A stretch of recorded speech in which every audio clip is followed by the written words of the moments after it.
사사기 19장과 20장에서 보겠습니다. 구약 394페이지 사사기 19장과 20장 우리 두 장에서 말씀을 보도록 하겠습니다.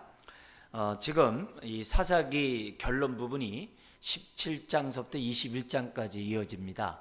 17장, 18장은 그 당시 사사 시대가 얼마나 자기 소견에 옳은 대로 행동함으로 영적으로 타락했는지를 보여주는 것이 17, 18장입니다.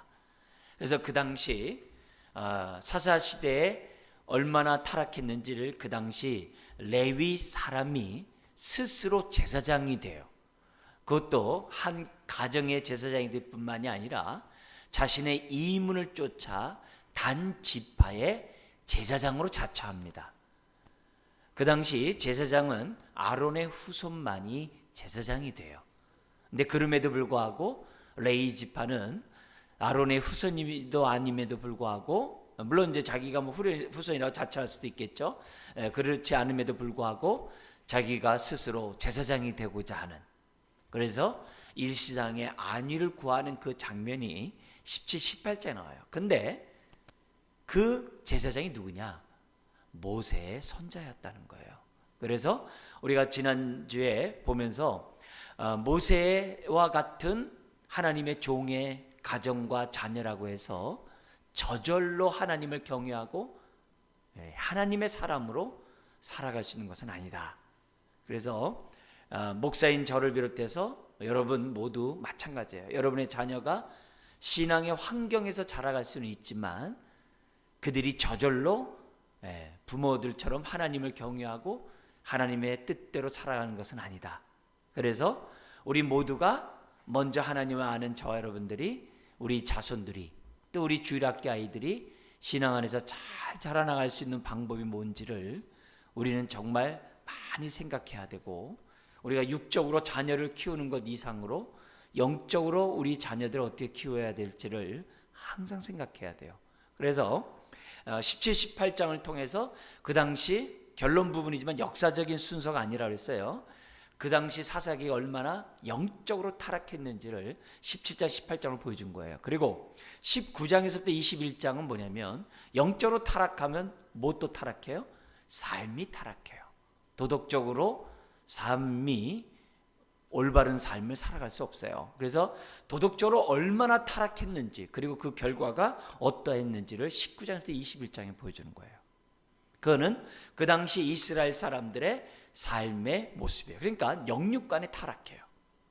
영적인 모습이나 삶의 예배가 없는 그런 인생을 살았던 것이 바로 사사기였어요. 그 핵심이 뭐냐? 2장 10절에 있어요. 뭐죠? 하나님을 인격적으로 알지 못했다, 이렇게 돼 있어요.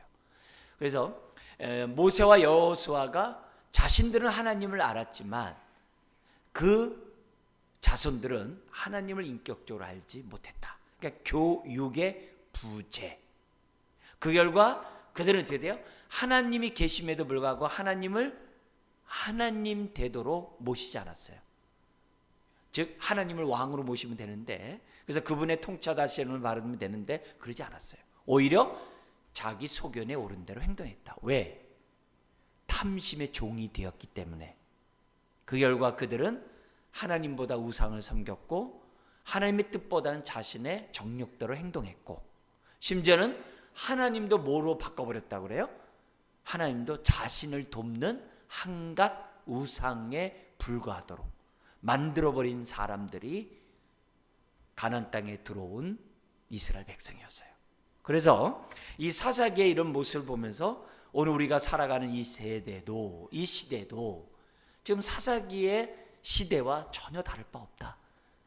그렇기 때문에 오늘 그런 가운데서도 하나님이 이스라엘 백성을 사랑하시고 이스라엘 백성을, 정말 이스라엘 백성을 향한 하나님의 뜻을 계속 이루어 가셨던 것처럼 오늘 우리의 삶도 이런 세상 가운데 우리들의 은혜를 베풀어줘요. 근데 이랬을 때 우리는 어떻게 됐냐?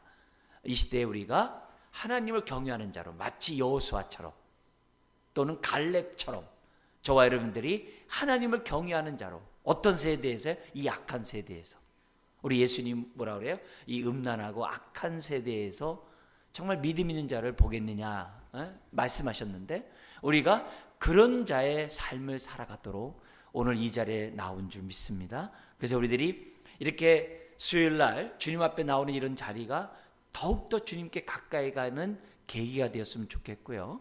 이런 공적인 예배가 여러분의 삶 속에서 삶의 예배로 이어지도록 기도하셔야 돼요. 그러기 위해서 우리가 다른 것 없어요. 사사기 시대처럼 왕이 없으므로 자기 속에 오른 대로 행동하는 게 아니라 우리는 하나님을 경외하는 자로서, 원래 경외한다는 그 단어가 어디서 오냐면 하나님의 말씀을 붙잡대서 온 거예요. 그러니까 저와 여러분들이 하나님의 말씀을, 하나님을 경외한다면 하나님의 입에서 나오는 말씀을 붙잡고 따라가는 거죠. 그럴 때 우리의 삶이 말씀을 삶에서 뒤로 던지지 않게 되죠. 그게 시편 50편이에요. 하나님의 말씀을 삶 속에 뒤로 제껴버리고 황소와 양과 염소를 나에게 바치면 내가 기뻐할 줄 아느냐?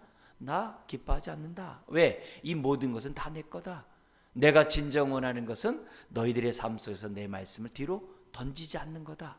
그러셨거든요. 그런 의미에서 오늘 이 수요 예배가, 오늘도 내가 말씀을 붙잡기 위해서 나왔습니다. 내가 오늘 말씀을 내가 경청하고 말씀대로 내가 살고자 나왔습니다. 이런 간절한 마음으로 저와 여러분들이 전하고 듣는다면 이 시간이 영유 생명의 말씀을 통하여 하나님을 만날 줄 믿습니다. 그래서 여러분의 정말 마음의 무거운 짐들, 또 어떻게 살아야 될지 모르는 답답한 이 현실 앞에 오늘 이 말씀이 저와 여러분들을 하여금 눈이 밝아지게 하는 말씀이 되기를 다시 한번 주의 이름으로 축원합니다. 자, 19장은 그 당시 한 레위인의 도덕적인 그 타락의 한 단면을 19장이 보여주고요. 이것 때문에 20장에 그 베냐민 지파와 다른 이스라엘 지파가 싸움으로 베냐민 지파가 거의 멸절해요. 장정 600명만 남고 다 멸절하는 그런 끔찍한 일이 이제 벌어지는 전쟁이 벌어져요. 타락한 그 결과, 그리고 나서 이제 21장에 그 이후에 어떻게 하는 것이 이렇게 되었는지를 우리에게 보여주고 있는데요. 먼저 우리 19장을 보겠습니다. 강의안에 따라서 잠깐 보시면 당시 사사시대가 얼마나 도덕적으로 타락했는지를 보여주는 장면이 19장에 나온다 했습니다. 먼저 1절 같이 한번 읽어볼까요? 이스라엘의 왕이 없을 그때 에브라임 산지 구석에 거류하는 어떤 레위 사람이 유다 베들레헴에서 첩을 맞이하였더니, 그 당시 에브라임은요 장자예요. 그죠? 요셉의 둘째 아들로서 장손이에요. 그리고 이 에브라임이 이스라엘의 노른자이를 차지해가지고요 온갖 다 관여하고요, 온갖 못된 짓은 다 하고요, 온갖 지자랑은 다 해요.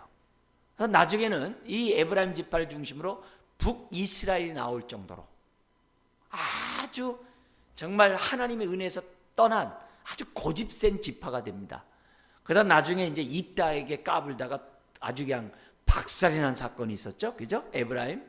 그 사건 이후로 에브라임 지파가 많이 기가 죽었지만, 그러나 나중에 북이스라엘로 정말 이렇게 독립해가지고서 그 나라를 세울 때에도 이 에브라임 지파의 그런 입김이 너무 세고요, 이들의 불신앙과 부도덕함이 북이스라엘에 그대로 나타나요. 그래서 호세아 7장 8절에서는 이스라엘 백성 가운데, 특별히 북이스라엘 백성 가운데 이 에브라임 지파에 대해서 뭐라고 그러냐면은 뒤집지 않는 전병이라 그래요. 그래서 한쪽은 타고 한쪽은 설익어서 하나님이 잡수시지 못하는 뒤집지 않는 전병이 이 에브라임 지파예요. 이제 그런 의미에서 오늘 지금 여기 나오는 19장에서도 아주 이 에브라임 지파가 좀 남다르게 나오는 것을 보게 되는데요. 여기 되어 있습니다. 이스라엘의 왕이 없을 그때 에브라임 산지 구석에 거류하는 어떤 레위 사람이 유다 베들레헴에서 첩을 맞이하였더니, 베들레헴은 그 당시 도시예요. 근데 산지 구석이면요 깡촌이에요. 거기에 지금 뭐냐면 레위 사람들이 48개 성을 받았잖아요. 그죠? 도피성 6개 합쳐서. 근데 그 가운데 한 성에 살았는지 아니면 그 성에서 어디 떨어져서 한 산지에 살았는지 정확히 안 나와 있습니다만, 어쨌든 에브라임 산지 구석 깡촌에 살고 있는 그 사람이, 레위 사람이 베들레, 유다 베들레헴에 가서 뭐예요? 첩을 얻었대요. 도시에 첩을 얻었대요. 그런 거 보면은 이 레위 사람이 돈이 많았던 것 같아요. 왜냐면 이 소년을 갖다가 그것도 소녀를 첩을 깡촌에서 얻은 거 보면 이 베들레헴에 있었던 이 첩은 굉장히 가난했던 사람이 아닌가 이런 생각이 들고요. 그리고 3절에 그 여자의 아버지가 그를 보고 기뻐했을 때 그 여자가 첩인데요. 이 단어가 뭐냐면 소녀에게 쓰는 단어로 되어 있거든요. 그러니까 소녀의 아버지라고 그랬단 말이에요. 그러니까 굉장히 가난하진 않았는가. 그래서 먹고 살기 위해서 돈 많은 레위 사람에게 가지 않았는가. 이런 생각을 이제 갖게 됩니다. 더구나 이 레위 사람이 부자라고 하는 것은 뭐냐면은 첩을 얻었을 뿐만이 아니라 그것도 뭐냐면 합법적으로 결혼해서 얻었어요. 합법적으로 결혼해서 장인 사위라는 말이 오간다는 얘기는 뭐냐면 아내를 얻었을 때 돈을 줬다는 얘기거든요. 그리고 그 아내가 도망가 가지고서 자기 집에 가 있을 때 그를 데리러 갈 때 누굴 데려가냐면 하인 1명과 나귀 2마리를 데려가거든요. 이런 거 보면 레위 사람이 어느 정도 뭐예요? 재력이 있었던 사람인 걸 봐요. 그러나 그 사람이 누구냐? 레위 사람이었다는 게 초점이에요. 그 당시 레위는 영적으로 이스라엘 사람들을 교육하고 깨어나게 하고 이스라엘 백성을 하나님께로 인도해야 될 책임이 있는 사람들이 레위인이에요. 오늘날 말하면 목회자들이겠죠. 그런 사람이 지금 뭐냐면은 자신의 정력을 위하여 지금 뭐예요? 첩을 갖다가 드리는 그런 장면이 1절에 나와요. 그러니까 이것부터 보면은 그 당시의 영적 상태와 동시에 그 당시의 윤리적인 삶이 어떠한지를 보여주는 장면이 벌써 1절에 딱 나와요. 1절에 딱 나와요. 그리고 미리 제가 말씀을 드린다면은 20장 28절 한번 보세요. 20장 28절 같이 한번 읽겠습니다. 아론의 손자인 엘르아살의 아들 비느하스가 그 앞에서 모시고 섰더라. 이스라엘 자손들이 여쭈기를 우리가 다시 나아가 내 형제 베냐민 자손과 싸우리까 말리까 하니 여호와께서 이르시되 올라가라. 내일은 내가 그를 내 손에 넘겨 주리라 하시는지라. 여러분 거기 보면 아론의 손자인 엘르아살의 아들 비느하스예요. 그럼 이 얘기는 무슨 말이에요? 가나안 정복하고 여호수아가 죽은 지 얼마 안 돼서 일어난 일이라는 거예요. 그러니까 사사기 초창기에 있었던 얘기예요. 사사기가 350년이 지나잖아요. 근데 초창기에 있었던 일이에요. 그러니까 여호수아가 죽고 여호수아의 동시대 사람들이 죽고 난 다음에 얼마 안 있어서 지금 일어난 사건인 것을 지금 뭐냐면 20장 28절은 얘기하는 거예요. 그 가운데 극악무도한 도덕적으로 타락된 그 한 사건 17, 18장도 마찬가지예요. 모세의 손자 그가 제사장 노릇한 거 보면은 바로 그 얼마 안 됐을 때예요. 사사기 시대의 초창기예요. 그러니까 영적으로 타락한 것이 뭐예요? 한참 여호수아가 죽은 다음에 한참 있다 그렇게 된 게 아니라 죽자마자 곧바로 타락하고 곧바로 그냥 막 살았다는 거예요. 그걸 이제 보여주는 거예요. 그래서 심각한 거예요. 이게 우리가 은혜를 받기는 참 어려워도요. 은혜 까먹기는 너무 쉬워요. 우리가 주님이라는 지수에 자라가는 건 너무 힘들어요. 왜? 날마다 나를 쳐 복종하고 날마다 옛사람을 벗어버리니까 너무 힘들어요. 근데요, 죄를 범하는 건요, 배우지 않아도 너무 잘하는 게 우리예요. 너무 쉽게 할 수 있는 게 우리인 것을 사사기는 우리에게 이제 보여주고 있다는 거죠. 자, 그러면서 이 첩이 어떻게 했냐면 2절 같이 읽어볼까요? 그 첩이 행음하고 남편을 떠나 유다 베들레헴 그의 아버지의 집에 돌아가서 거기서 넉 달 동안을 지내매. 이 첩이 지금 어떻게 돼요? 자기 남편을 떠나 다른 사람과 행음했다는 거예요. 그래서 남편을 떠나서 자기 고향집으로 돌아갔다고 그래요. 그러니까 이 레위 사람도 문제지만 이 첩도 문제라는 것을 벌써 보여주는 거죠. 그죠? 그 얘기를 하는 거예요. 그래서 사실 이 레위 사람의 첩이 되면 어떻게 돼요? 레위 사람이 정신 차리지 못하고 레위 사람이 하나님 뜻대로 살지 못하면 옆에서 뭐라고 그래요? 정신 차리세요. 하나님 앞에 금식하고 기도하세요. 이 역할을 해야 되는데 자기가 자기 멋대로 행동하는 거예요. 그러니까 레위 집안에 결혼해가지고 자기가 어떻게 돼요? 영적으로 전혀 깨어있지 못하고 준비되어 있지 못하고 이 사람도 뭐예요? 자기 속에 오른 대로 행동했다는 거예요. 그거를 이제 보여주는 거예요. 그리고 나서 어떻게 돼요? 자기 고향으로 가버려요. 그리고 또 4달이나 있습니다. 그러자 3절 그의 남편이 그 여자에게 뭐라 합니까? 다정히 말하고 그를 데려오고자 하여 하인 한 사람과 나귀 2마리를 데리고 그에게로 가매 여자가 그를 인도하여 아버지의 집에 들어가니 그 여자의 아버지가 그를 보고 기뻐하니라. 그러면서 5일간 극진히 대접을 해요. 왜요? 그 당시 사회적으로 볼 때 도망간 첩, 그것도 행음하고 도망간 첩은 돌 맞아 죽어야 되거든요. 근데 그를 징계하는 게 아니라 데려가려고 하니까 아비 입장에서 볼 때 얼마나 고마워요. 그러니까 5일 동안 안전 잔치를 베풀어줘요. 이제 그런 장면이 이제 뒤에 나옵니다. 근데 여기서 보면은 그 남편이 여자를 다정하게 말하고 데려오고자 했을 때 이것이 호세아 선지자가 음란한 고멜을 데려오기 위해서 데려온 거와 비교하면 안 돼요. 그거는 호세아 선지자는 하나님의 마음으로 타락한 이스라엘을 구원하고자 하는 그 마음 가운데 간 거고요. 이 나온 여기 레위 사람은 뒤에서 보면요 사랑해서 간 게 아니에요. 네. 여러모로 정욕적인 입장에서 그 여자를 데리러 지금 뭐예요? 갔다는 거예요. 사랑해서 간 게 아니에요. 뒤에서 보면은 사랑하면 그렇게 행동하지 않는 행동들을 합니다.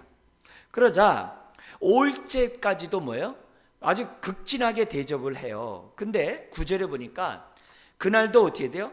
아침에 일찍 일어났지만은 그 장인어른이 또 그냥 막 잔치를 벌여주니까 배 터지게 먹다가 하룻밤 더 자자 이렇게 얘기하는데 이 사람이 자기 빨리 가야 한다고 아마 술김에 그랬을 것 같아요. 빨리 가야 한다고 9절에 보니까 날이 저물 때 집에서 떠나는 거예요. 날이 저물 때 집으로 가면은 그 야밤이 되잖아요. 그럼 어디 가서 사겠어요?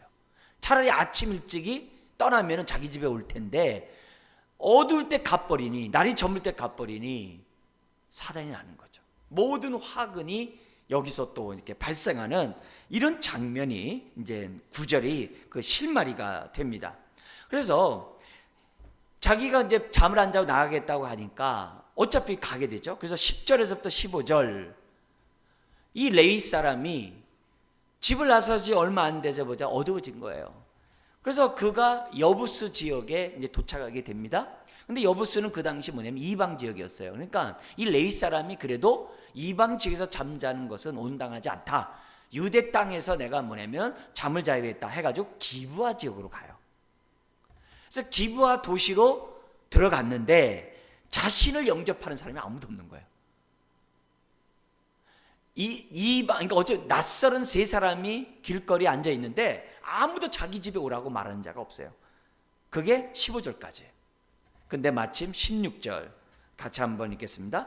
저녁 때 한 노인이 밭에서 일하다가 돌아오니 그 사람은 본래 에브라임 산지 사람으로서 기브아에 거류하는 자요 그곳 사람들은 베냐민 자손이었더라. 마치 동양 사람을 만난 거예요.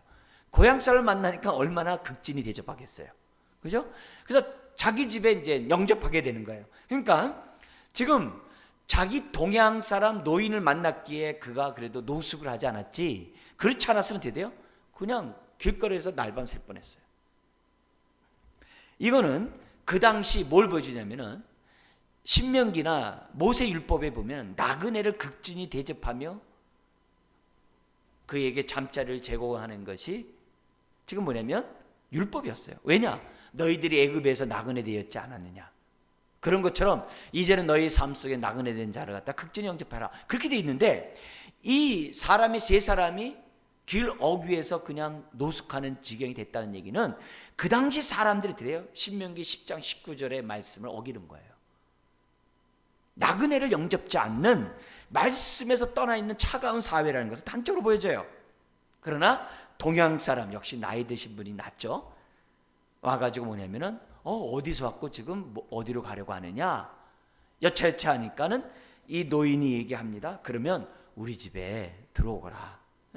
우리가 너희들을 대접할 테니까 우리 집에 들어오라. 그러니까 이제 참 은혜를 입은 거죠. 그래서 21절에 그 집에 들어가서 21절까지 대접을 잘 받습니다. 근데 22절 사단이 발생합니다. 22절 같이 한번 읽어볼까요?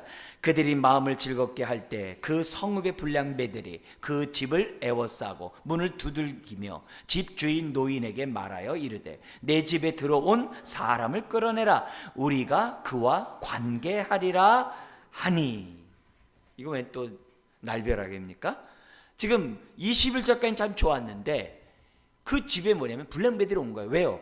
그 어귀에서 서성거리는 걸 봤거든요. 그러니까 그 얘기가 소문이 들어가니까 불량배들이 뭐예요? 그 사람 노력하자 이거겠죠. 뭐 여러 가지 하겠죠. 그래서 뭐냐면 그 집안에 찾아온 거예요.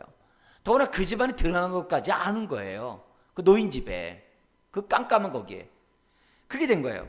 그러니까 여기서 관계한다는 얘기는 지금 내 집에 들어온 사람을 끌어내라. 이게 뭐냐면 이 동성애자를 말하는 거거든요. 그러니까 소돔과 고모라 성의 그 사건과 비슷해요. 소돔과 고모라 성의 그 사건과 그 비슷한 사건이 지금 뭐냐면 벌어지고 있는 거예요. 그러니까 이 사건이 뭐라 그랬어요? 여호수아 죽은 지 얼마 안 됐을 때라고 그랬어요. 그 정도로 지금 그 사회가 도덕적으로 아주 문란했다는 것을 단적으로 보여주는 그런 장면입니다. 그러자 23절 24절에 주인이 말합니다. 내 집에 딸이 있고 이 사람의 첩이 있으니 그와 관계하고 레이는 내비로 둬라. 이렇게 얘기를 해요. 아마 레인이라고 말했는지도 몰라요. 자기가. 그러니까 이 노인이 어쨌든 막아주면서 23절에 뭐라 그래요? 이런 망령된 일을 행하지 말라. 이렇게 얘기를 해요. 근데 아나무인이죠. 아나무인이죠. 그런 가운데 25절 26절에 그 불량배들이 첩을 데려가서 윤관을 하고 그 여자를 죽게 합니다. 그런 장면이 26절에 나와요. 그러니까 왕이 없으므로 자기 소견에 옳은 대로 행동한 그 사람들의 모습은 인격 파탄을 넘어 사람을 갖다 이렇게 죽이는 끔찍한 만행을 갖다가 저지를 정도로 타락했다는 걸 보여줘요. 자, 근데 여기에서 우리가 볼 때 27절 이하를 우리가 주목해서 보셔야 됩니다.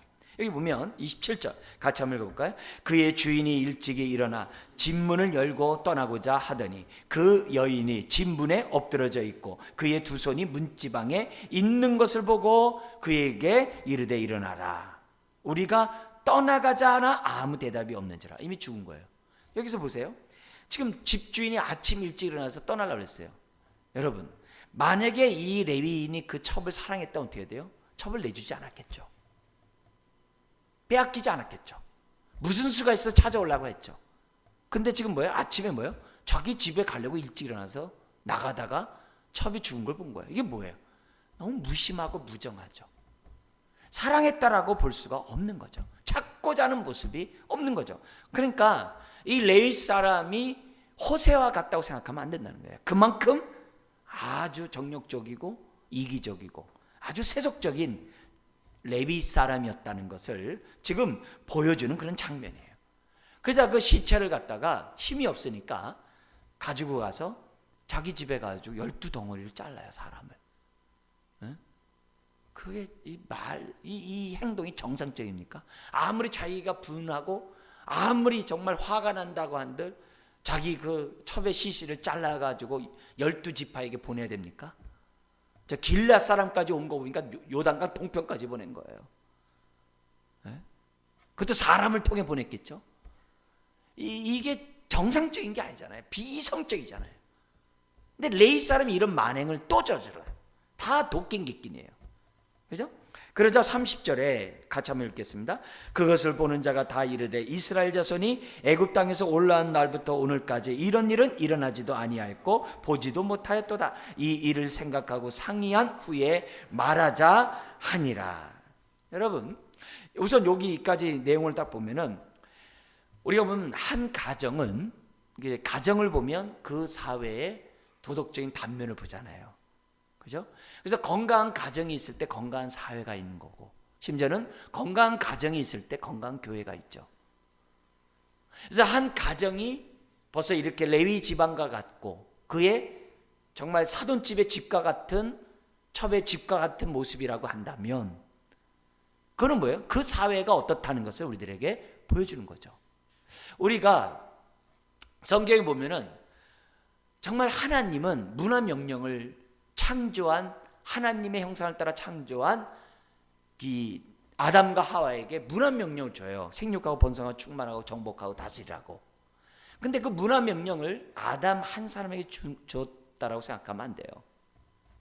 그 문화 명령이라고 그래요.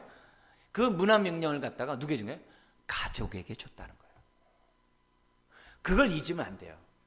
신앙은 우리들은 항상 공동체의 신앙을 가져야 돼요. 그걸 다른 말로 공동체의 영성을 가져야 된다고 그래요. 왜냐하면 우리 삼위일체 하나님이 공동체세요. 그리고 하나님이 명령하신 그 내용이 공동체의 언약의 말씀들이에요. 모든 게 다 공동체로 되어 있어요. 그래서 우리가 문화 명령을 개인으로만 받았다고 생각하면 안 돼요. 하나님이 가정을 통해서 생육하고 번성하고 충만하기를 원하고 그들을 통해서 정복하고 다스리기를 하나님이 원하셨던 거예요. 그래서 하나님이 뭐냐면 가정이라는 것을 줬는데, 그리고 말라기서에서도 뭐라 그래요? 2장 15절에 왜 우리들이 믿음의 사람들과 신앙생활한 가운데 자녀를 낳아야 되냐? 그래야 경건한 자손을 낳는다 그랬거든요. 그 경건한 자손이 있어야 경건한 어떻게 돼요? 사회로 나갈 수 있고 이 세상의 불의와 부도덕함을 막을 수 있고 심지어는 어떻게 돼요? 교회를 세움으로 하나님 나라를 세워갈 수 있는 영적 자원이 되거든요. 왜? 믿음의 가정에서 믿음의 자녀들이 나올 수 있잖아요. 그런 메시지를 우리들에게 가르쳐주고 있다고요. 그렇기 때문에 지금 이 사사기 19장에 나와 있는 사건을 딱 보면 어떻게 돼요?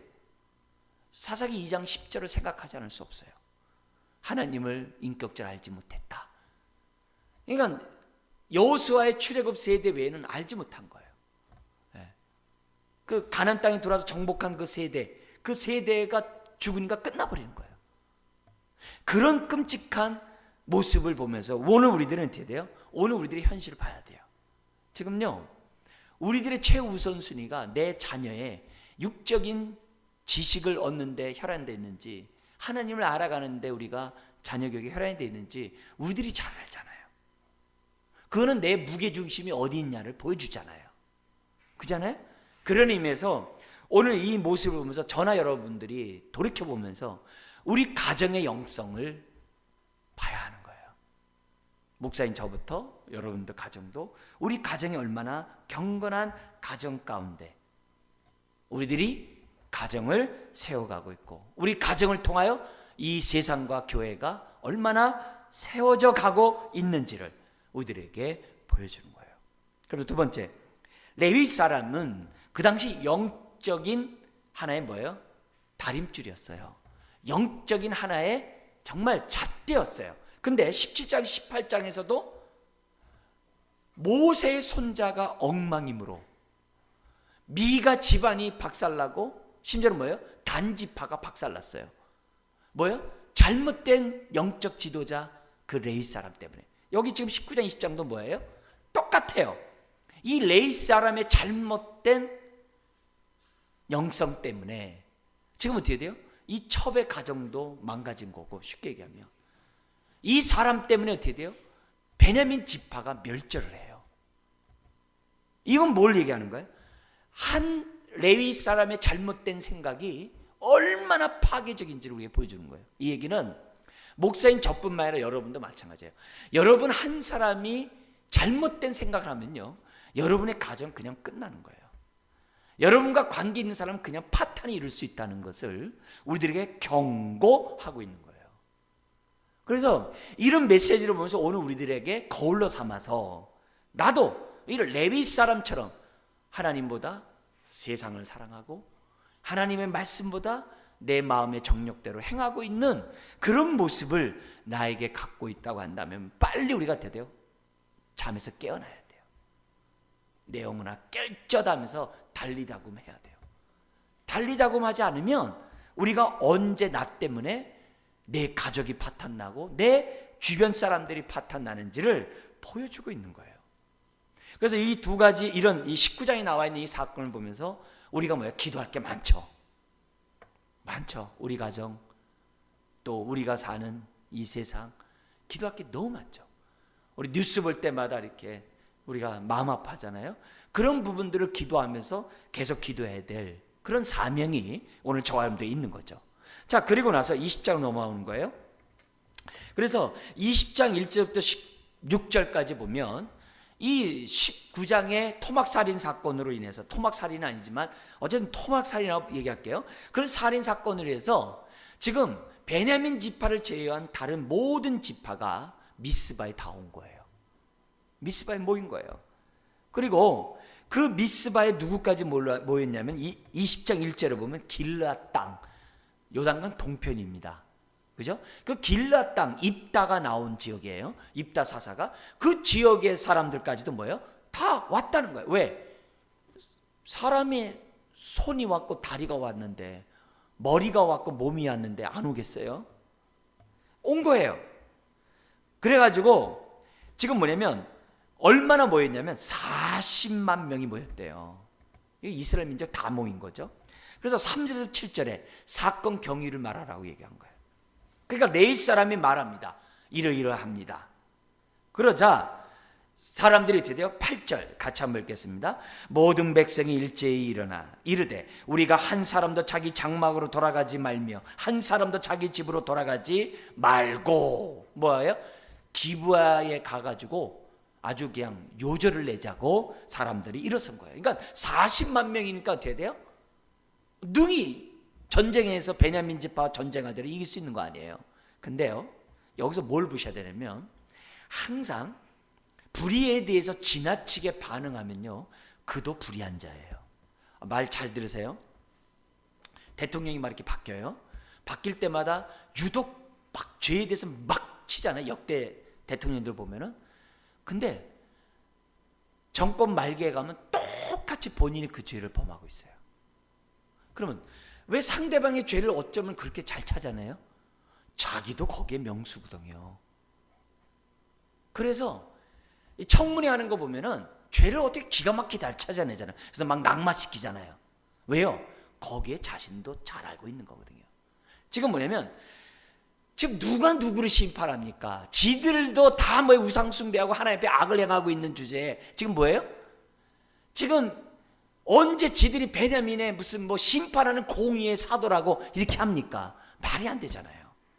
자기네들도 우상을 범하고 있고 악을 행하고 있는데 이들이 이렇게 막 일어나가지고 뭐예요? 다 자기 동족인데 멸절하자, 이 얘기는 뭐예요?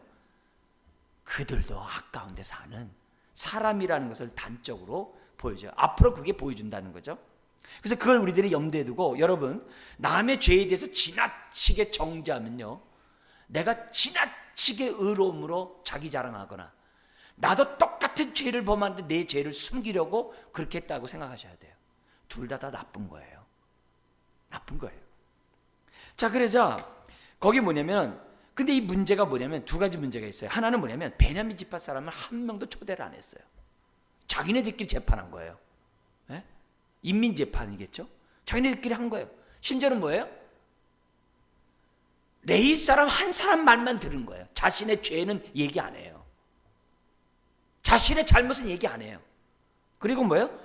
상대방이 이렇게 했다는 것만 얘기를 하는 거예요. 그러니까 이런 자체들이 벌써 뭐냐면 판단이 이렇게 잘못된 것을 보면 이거 다 뭐예요? 문제가 있는 거예요. 근데 이들의 나머지 지파들이 잘못된 걸 또 어디서 보냐면은 17절, 18절에서 볼 수 있습니다. 그래서 17절에 40만 명이 전사예요. 그 가운데 18절 우리 한번 읽겠습니다. 이스라엘 자손이 일어나 베델에 올라가서 하나님께 여쭈어 이르되 우리 중에 누가 먼저 올라가서 베냐민 자손과 싸우리까 하니 여호와께서 말씀하시되 유다가 먼저 갈지니라 하시니라. 이거 보니까 어떻게 돼요? 여호수아 정복 전쟁의 모습을 그대로 갖고 있죠. 그죠? 특별히 사사기 1장의 모습을 그대로 갖고 있죠. 그래서 유다 지파가 먼저 올라가는 장면 나오잖아요. 그걸 그대로 얘기해요. 자, 근데 하나님께 기도해요. 그리고 하나님이 가라고 그래요. 근데요, 놀라운 것은요, 19절부터 25절까지 보면요, 두 번 다 전쟁 나는데 두 번 다 져요. 베냐민 사람들은 얼마 되지도 않아요. 26,700명밖에 안 돼요. 이 여긴 40만 명이에요. 근데 첫 번째 전투 때 2만 2천 명이 죽어요. 베냐민만큼 죽어요. 두 번째 전투 때 1만 8천 명이 죽어요. 그러니까 베냐민의 2배가 죽어요. 근데 두 번 다 그들이 기도했는데도, 그걸 하나님이 올라가라고 했는데도 실패했어요. 왜 그랬을까요? 그걸 어디서 알 수 있냐면 26절, 28절에서 알 수 있어요. 26절 우리 한번 같이 한번 읽어볼까요? 이에 온 이스라엘 자손 모든 백성이 올라가 베델에 이르러 울며 거기서 여호와 앞에 앉아서 그날이 저물도록 금식하고 번제와 화목제를 여호와 앞에 드리고. 여러분, 여기서 울며 금식했다는 게 뭐예요? 제사를 드렸다는 게 뭐예요? 이게 회개의 제사거든요. 그들은 뭘 본 거예요? 여러분 18절 보세요. 누가 먼저 올라가서 베냐민 자손과 싸울까? 이게 지금 이방 민족과 싸우는 겁니까? 자기 언약의 동족인 언약의 백성과 싸우는 거예요. 근데 누구처럼 대해요? 이방인 사람처럼 대해요. 자기네들 무슨 정의의 사도라고. 지금 뭐 하는 거예요? 벌써 이 자체가 잘못이거든요. 판단 능력을 상실한 거예요. 네? 여러분, 원래 요 앞에 어떤 사건이 있냐면은 그 불량배들 내놔라 그랬어요. 이 40만 대군의 대표가 와서. 그러면 베냐민이 뭐예요? 아, 미안합니다. 여기 불량배 데려가십시오. 이러면 되잖아요. 싫어. 그러는 거예요. 한번 싸우려면 싸우자. 이러는 거예요. 그러니까 베냐민도 간이 배밭에 나온 거죠. 근데 베냐민이 이렇게 강하게 얘기한 이유는 다른 게 아니에요. 그런 이스라엘 총회를 열을 때 베냐민에게 뭔가 교제를 해야죠. 이런 일이 있으니까 당신의 대표 와서 당신의 의견을 얘기하셔. 이런 식으로 해야죠. 지금 뭐 대통령도 사과했습니다만 남북의 그 학기 단일팀 때문에 막 나라의 사람들이 막 공분을 일으잖아요. 그래서 뭐라 그래요? 아무리 오라도 서로 뭐예요? 소통하고 공감하는 것이 중요하다. 이런 얘기를 담화에서 발표를 했잖아요. 그런 것처럼 뭔가 베냐민 사람의 마음과 움직여야 되는데 그게 없어요. 탁 잘라버리고 마치 이방인 대접하듯이 없어도 된다는 것처럼 생각하니까 베냐민이 어떻게 돼요? 가만히 있을 수가 없는 거죠. 그런 장면이 앞에 있었어요. 그러나 26절에 들어와서 이스라엘 백성이 뭘 깨달은 거야? 아하, 우리도 잘난 거 없다 이게. 우리도 잘한 거 없다 이게요. 우리도 다 똑같다 이게요. 이것을 뭐냐면 깨닫고 하나님 앞에 기도하니까 28절 끝에 뭐라 그래요? 내일은 내가 그를 내 손에 넘겨주시라 하면서 전쟁의 승리를 약속해요. 자, 근데 아까 28절에 비느하스가 제사장을 있다고 그랬어요. 이런 거 보면은 여호수아가 죽은 지 얼마 안 됐을 때 그때 사건이에요. 자, 그러자 29절부터 48절에 전쟁에서 어떻게 얘기냐면요, 아이성 전투 때 승리했던 방식을 똑같이 해요. 3번 전투를 하니까는 베냐민이 저것들 봐라, 또 전쟁 왔네. 근데 처음에 패배하는 처럼 도망가는 거예요. 아, 지난번처럼 도망가는구나. 쫓아갔다가 아이성이 함락되듯이 기브아 성이 함락되게 하는 그런 전략을 채워가지고요, 한날에 26,700명 중에서요 다 뭐예요? 600명만 남고 다 죽어요.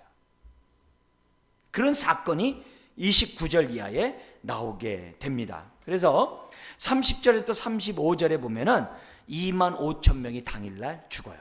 그리고 36절부터 48절에서는 어떻게 패배했는지를 자세히 설명합니다. 그러면서 마지막 47절, 48절 같이 한번 읽겠습니다. 베냐민 사람 600명이 돌이켜 광야로 도망하여 림몬 바위에 이르러 거기에서 넉 달 동안을 지냈더라. 이스라엘 사람이 베냐민 자손에게로 돌아와서 온 성읍과 가축과 만나는 자를 다 칼날로 치고 닥치는 성읍은 모두 다 불살랐더라. 이게 뭐예요? 자기네들이 무슨 심판주 노릇한 거예요. 이 얘기는 뭐예요? 전쟁에서 2번 짐으로 그들이 뭐예요? 하나님의 심판을 다시 받은 거예요, 이스라엘 민족이. 그리고 나서 뭐예요?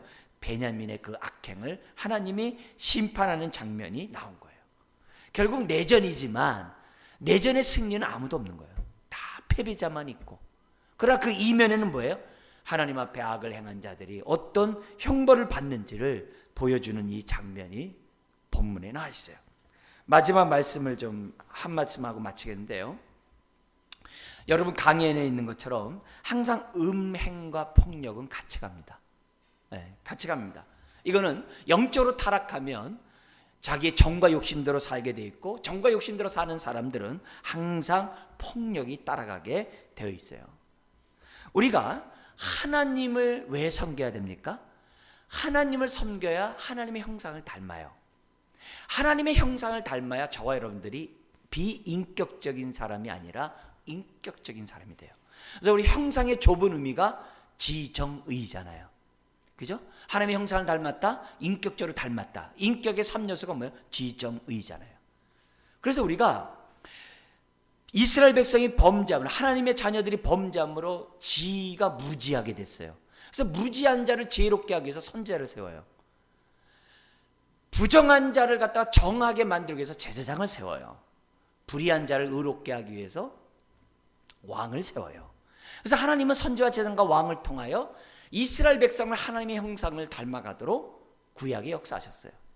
그리고 예수님을 통하여 그분이 선지와 제사장과 왕직의 사역을 통하여 예수님이 선지자로 말씀을 전하고 제사장으로 자신 몸을 십자가에 내어주고 그 모든 왕의 권세를 가짐으로 저와 여러분들은 뭐예요? 살리셨잖아요. 근데 왜 그러냐? 고린도후서 3장 18절과 갈라디아서 4장 19절에 뭐라고 그래요? 그렇게 함으로써 저와 여러분들을 하나님의 형상으로 닮아가도록 우리를 구원했다고 했어요. 성령님이 우리 안에 오신 목적이 하나님의 형상을 만들기 위함이라 했어요. 그렇다면 우리가 신앙생활 잘하면 잘할수록 누굴 닮아야 되는 거예요? 하나님 닮아야 되는 거예요. 하나님 닮아야 되는 거예요. 그게 열매를 보아 나무를 하는 거예요. 그래서 그게 성령의 9가지 열매를 맺지 않으면 우리는 뭐예요? 성령의 인도를 받은 사람이 아니에요. 그게 성경이에요. 그죠? 근데 지금 이스라엘 백성이 왜 이렇게 폭력적이 됐어요? 왜 이렇게 음란하게 됐어요? 그들은요, 하나님을 섬긴다고 하면서 누구를 섬겼어요? 우상을 섬겼거든요. 여호수아가 죽자마자 아주 급작스럽게 우상을 섬기잖아요. 그게 우리는 앞에 본론에서 사사기 3장 7절에서부터 16장까지 12명의 사사, 특별히 6명의 대사사를 통해서 봤어요. 그죠? 그들이 하나님 앞에서 악을 행하는 그 죄악들을 봤단 말이에요. 그러면 그들이 우상을 섬김으로 어떻게 됐다는 거예요? 우상을 닮았다는 거예요. 여러분, 사람은요, 사랑하는 사람을 닮게 돼 있어요. 그래서 부부가 닮는 거고, 심지어는 뭐예요? 우리 아이돌이라는 우상이 있어요. 그래서 우리 어린 친구들이 아이돌을 사랑해요. 그러니까 어떻게 돼요? 아이돌을 닮아가요. 그러니까 세상이 굉장히 어두워지는 거죠. 우리 아이들의 미래가 암담한 거죠. 왜? 자기가 좋아하는 사람 닮게 돼 있으니까. 그게 돼 있어요. 근데 우리 어린아이가 누굴 사랑하면요, 하나님을 사랑하면 하나님 닮게 돼 있죠. 그죠? 그러니까 우리 아이들이 아이돌을 닮아가면요, 아이돌의 그 비윤리적이고 비도덕적인 행동을 따라하게 돼 있어요. 그럼 자연스럽게 하게 돼 있어요. 누구든지 자기가 사랑하는 것을 닮게 돼 있어요. 그 당시 이스라엘 사람들이 섬겼던 바알과 아세라 신이 뭐예요? 부부신이에요. 이들은요, 아주 파괴적이고 음란하고 아주 비윤리적인 신들이에요. 예. 제가 지금 시간이 이 밤에 없어서 다 말씀 못 드립니다만, 이들의 신들은요, 정말 음란하게 짝이 없고 파괴적이고 아주 그냥 무지막지한 신들이에요. 그러니까 가나안 민족이 이스라엘 사람들이 가나안 때 정착하면서 농경 문화로 바뀌어요. 목축업에서. 근데 농사를 잘 짓고 싶으려면 어떻게 돼요? 농사신을 섬겨야 된다는 거예요. 우리나라 당군 왕검을 섬기듯이. 그죠? 당군이 농경신화라는 걸 우리가 보여주잖아요. 비신, 구름신 다 그거니까. 그러니까 그런 것처럼 바알이 농경신으로서 그 신을 섬겨야 농사가 잘 된다고 생각한 거예요. 그래서 그들이 바알과 아세라 신을 섬기는 겁니다. 그러다 보니까 그들이 누굴 닮은 거예요? 그들을 닮은 거예요. 그러니까 뭘로 나온 거예요? 여기 나온 것처럼 파괴적으로 되는 거예요. 음란의 종으로 되는 거예요. 그래서 오늘 이 마지막의 모습을 보면서, 하나님을 인격적으로 알지 않고 자기 속에 오른 대로 간 그 결과 누굴 닮았더라? 네, 마귀를 닮은 거예요. 옛날에 유럽에서 선거를 할 때 자기네에게 유리한 사람에게 뭐서 표를 받기 위해서요, 도시마다 여기는 좌파 우파 이렇게 갈라요. 동네를 다 갈라요. 그래서 자기 지역구를 싹 갈라놔서 딱 보니까 히랍 신화에 나오는 게리맨더링 해가지고 아주 괴물이 있어요. 탐욕의 그 괴물이 있어요. 그 모습 닮았다고 해가지고 그게 나와요. 뭐냐면 결국 자신의 욕심대로 하다 보면 누가 된다는 거예요? 몬스터가 된다는 거예요. 괴물이 된다는 거예요. 그걸 이제 유럽에서 선거구제 때 우리에게 보여주거든요. 지금 똑같아요. 지금도요, 권력을 갖고 있는 사람이 자기 멋대로 하면요, 괴물로 변해요. 그렇게 돼 있어요. 다 그렇게 돼 있어요. 자기 멋대로 하면 다 괴물 다 변하게 돼 있어요. 우리도 마찬가지예요. 내 멋대로 하면 다 우리가 다 괴물이 됩니다. 괴물이 되겠어요. 우리는 멋대로가 아니라 주님 뜻대로 살아야 돼요. 그게 중요한 거예요. 내 소원대로 하면 괴물 다 됩니다. 그래서 이런 말도 있잖아요. 우리 때는요, 내가 복음이라는 말이 있었어요. 저 어렸을 때. 그래서 마태, 마가, 누가, 요한, 내가 이렇게 했어요. 오복음이라고 그랬어요. 사복음이 아니라 오복음, 내가 복음. 그건 뭐예요? 성경을 읽으면서 내가 좋아하는 말씀만 다 뽑아, 축복된 말씀만 다 뽑아놨는데 내가 누가 됐느냐? 욕심쟁이가 됐다는 거예요. 주님을 닮는 게 아니라 마귀를 닮은 거예요. 여러분, 우리가 신앙생활하면서 내가 영적으로 깨어있고 잘 살고 있는지를 뭐 보면 아는 거예요? 열매를 보아 그 나무를 알 수 있는 거예요. 오늘 레위 사람들이 영적으로 타락하고 레위 사람이 육적으로 타락함으로, 그건 뭐예요? 하나님이 인격적으로 알아가지 않은 연고로 이런 끔찍한 만행을 저질렀다면은 오늘 저와 여러분들이 어떻게 돼요? 그러면 안 된다는 거죠. 에레미야 2장 13절인 것처럼 생수의 근원이신 하나님을 떠나서 스스로 생수를 얻고자 웅덩이를 팠지만 그 웅덩이는 터진 웅덩이라 했어요. 그런 인생 살면 안 되거든요. 오늘 이 수요일 날 여러분이 또 피곤하고 또 춥고 어려운 환경이지만 하나님 앞에 나왔어요. 우리가 이 시간 붙잡아야 될 게 뭐밖에 없어요? 하나님 말씀밖에 없거든요. 이 말씀 붙잡고 내 삶을 비춰보면서 오늘 우리들이 회개해야 될 부분들을 회개하고 하나님의 뜻대로 살아가는 저 여러분 되시기를, 그리고 또한 건강한 가정, 또 그로 인하여 건강한 사회, 건강한 교회를 세워가는 저 여러분 되시기를 주 여러분 축원합니다. 기도하겠습니다.